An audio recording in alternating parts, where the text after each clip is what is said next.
उत्तराखंड के हरिद्वार में कांवड़ यात्रा अब समापन की ओर है। कांवड़ यात्रा के समापन के उपलक्ष्य में एक अद्भुत कांवड़ यात्रा की शुरुआत हुई। इस कांवड़ यात्रा की उद्घाटन कैबिनेट मंत्री रेखा आर्या ने की। रेखा आर्या ने मीडिया से रूबरू होते हुए क्या कुछ कहा है, देखिएगा आप स्पेशल रिपोर्ट में।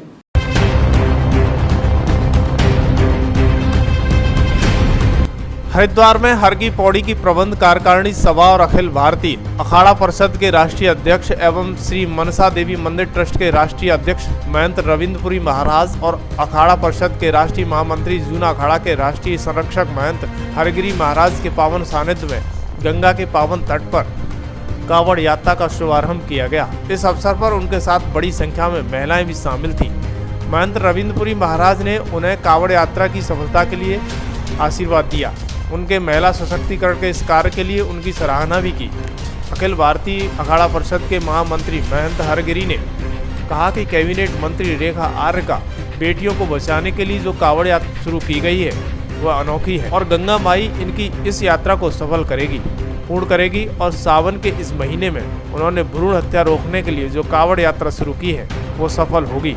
उनका यह कार्य महिला सशक्तिकरण के लिए एक कदम बढ़ावा देगा। वहीं प्रधानमंत्री नरेंद्र मोदी ने बेटी बचाओ बेटी पढ़ाओ के अभियान के तहत उन्होंने कांवड़ यात्रा शुरू की है और वह कांवड़ यात्रा ऋषिकेश के पौराणिक वीरभद्र मंदिर में समाप्त होगी। इस अवसर पर कैबिनेट मंत्री रेखा आर्य ने कहा कि उनकी यात्रा साधु संतों के आशीर्वाद से पूरी तरह सफल होगी।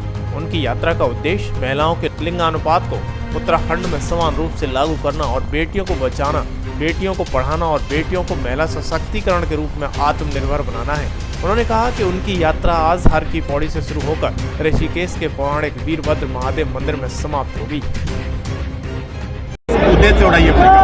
देखिए, आज कांवड़ियों की शिवरात्रि और इस शिवरात्रि में निश्चित रूप से जिस प्रकार से बाबा भोलेनाथ ने यह संदेश दिया कि वह शक्ति के बिना अधूरे हैं और शक्ति जो है वह शिव के बगैर अधूरी है, तो आज का ये संकल्प इस उद्देश्य के साथ में है, संत महात्माओं का आशीर्वाद लेते हुए कि हमारे प्रदेश में अथवा हमारे देश में किसी भी प्रकार से हमारी कन्या जो जन्म लेने का अधिकार रखती हैं उन्हें जन्म लिया देना चाहिए।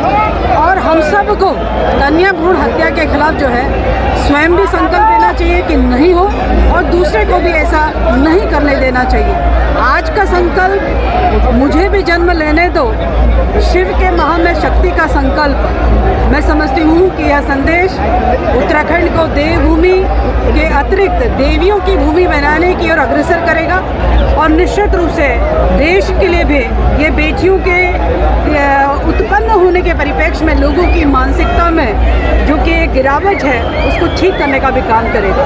मैं समझती हूँ कि भोले बाबा के माध्यम से यह आशीर्वाद महिला सशक्तिकरण बाल विकास विभाग जन जागरूकता के रूप में इस अभियान को कर रहा है। निश्चित रूप से आज सभी लोग जलाभिषेक करते हुए ईश्वर से ये प्रार्थना करते हैं कि हमारा उत्तराखंड, जो कि हमारे संत महात्मा यहाँ पर हैं, आदरणीय हरिगिरी जी महाराज जी यहाँ पर हैं, आदरणीय वरिष्ठ हमारे जूना राष्ट्र रविंद्र जी महाराज यहाँ पर हैं, रविंद्रपुरी जी महाराज यहाँ पर हैं, जो कि मनसा देवी के महंत भी यहाँ उपस्थित हैं और समस्त संत यहाँ पर उपस्थित हैं। सबका आशीर्वाद, समस्त ब्राह्मण समाज, गंगा सभा के हमारे समस्त जो हमारे ब्राह्मण समाज के हमारे सम्मानित अध्यक्ष भी यहाँ पर उपस्थित हैं, तीर्थ पुरोहित लोग यहाँ पर उपस्थित हैं। सबके आशीर्वाद से आज ये संकल्प कि हमें बेटियों को बचाना, बेटियों को पढ़ाना और आज़ादी के इस अमृत महोत्सव में यह संकल्प लिया गया है। निश्चित रूप से संतों के आशीर्वाद से मैं समझती हूँ कि आने वाला समय जब उत्तराखंड अपनी रजत जयंती मना रहा होगा तो निश्चित रूप से कहेगा कि जितनी लड़कों की संख्या है उतनी लड़कियों की भी संख्या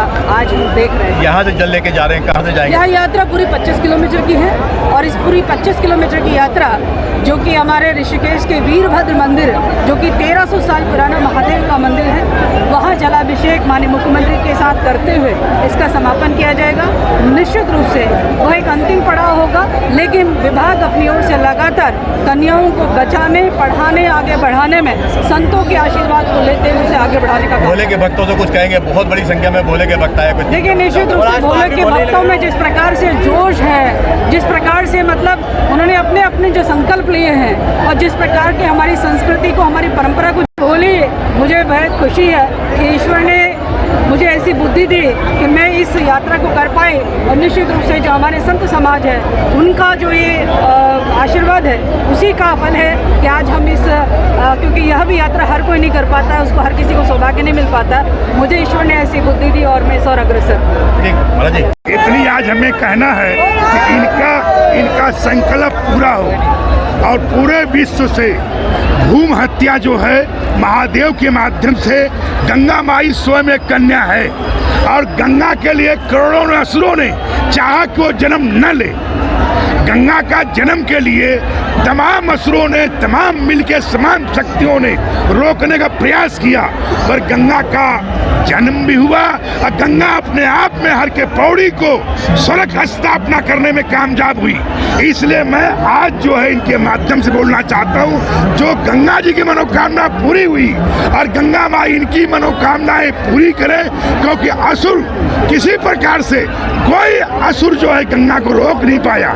इसलिए आज हर के पौड़ी की इतिहास है। इसलिए क्षण गंगा जी के साथ जैसे हुआ, इसलिए कोई भी इनका एक ही अभियान है, पूरे विश्व में कोई भी भूम हत्या न किया जाए, गर्भ में किसी को न मारा जाए। कन्याओं को क्यों, ये सृष्टि की माता है, जननी है, आज शक्ति की जननी है। इसलिए हमारे जहाँ देश में करोड़ों हत्या का एक पाप होता, किसको? कन्या के लिए। एक कोई कन्या का दान कर दिया गया, कोटि करोड़ों जग का लाभ होता है, करोड़ों गौ दान करने का होता है। इस तरीके से आज जो है हमारा ये मानना है, गंगा जी का जैसे सावन में महादेव इंतजार करते रहते हैं, कांवरियों के रूप से उनकी हर मनोकामना पूरी करते हैं, इतना मेरा आज ही प्रार्थना है कि गंगा माँ इनको सफल करेगी। और क्यों ये युद्ध जो है एक बहुत बड़ा असुर विचारधाराओं से, जिसको बोझ मानते हैं, क्योंकि वो उनके जीवन का पुण्य है। क्यों कन्या जहाँ आती है, अशोक बड़े बड़े सम्राट, बड़े बड़े राजा महाराजाओं सिर्फ देवी का आराधना करके वर प्राप्त करते हैं, विजय प्राप्त करते हैं। उनको कैसे बचाया जा सके, कैसे रक्षा किया जा सके, बाकी गंगा इनके साथ है तो सारे असुर, सारे ब्रह्मांड में भूम हत्या समाप्त हो जाएगी।